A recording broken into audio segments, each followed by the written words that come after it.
اللهم صل على امیر المؤمنین علی بن ابی طالب اخی نبیک و ولیه و صفیه و وزیره و مستودع علمه و موضع سره و باب حکمته و الناطق بحجته و الداعی الى شریعته و خلیفته فی امته و مفرج الكرب عن وجهه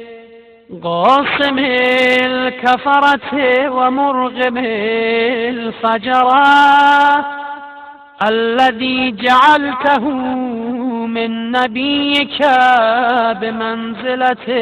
هارون من موسى. اللهم والي من والاه وعادي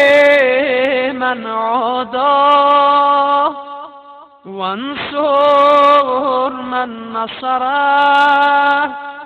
واخذل من خذله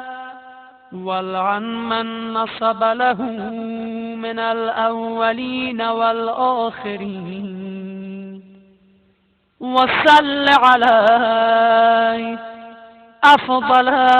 ما صليت على أحد من أوصياء أنبيائك